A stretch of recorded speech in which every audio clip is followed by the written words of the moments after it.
Hi friends, ഞാൻ ദേ medical കോളേജിലാണ്.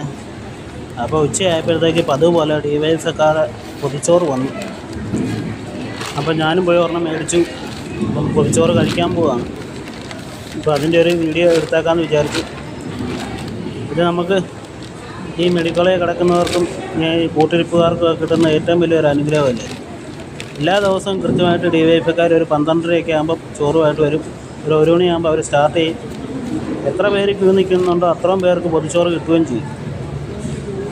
അപ്പോൾ അത്രയും പൊതിച്ചോറുമായിട്ടാണ് DYFIക്കാർ വരുന്നത്. അതായത് ഓരോ വീടുകൾ ഉണ്ടാക്കുന്ന ഫുഡുകളാണ്.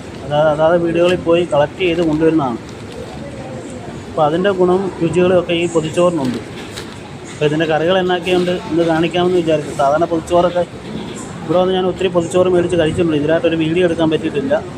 അപ്പോൾ ഇന്നൊരു വീഡിയോ എടുത്തേക്കാമെന്ന് വിചാരിച്ചാണ്. അപ്പോൾ ഉപ്പേരിയുണ്ട്, പച്ചടിയുണ്ട്, ഒരു ചമ്മന്തിയുണ്ട്, സാമ്പാറുണ്ട്, പുളിശ്ശേരിയുണ്ട്, അച്ചാറുണ്ട്. ഇന്ന് എനിക്ക് കിട്ടിയ പൊതിച്ചോറിൻ്റെ അകത്ത് ഇത്ര ഐറ്റങ്ങളുണ്ട്. അപ്പം ഒരാൾക്കല്ല 2 പേർക്ക് കഴിക്കാൻ പറ്റുന്ന രീതിയിൽ തന്നെയാണ് പൊതിച്ചോറൊക്കെ വരുന്നത്. സാധാരണ നമുക്ക് 2 പേർക്ക് കഴിക്കാൻ പറ്റും.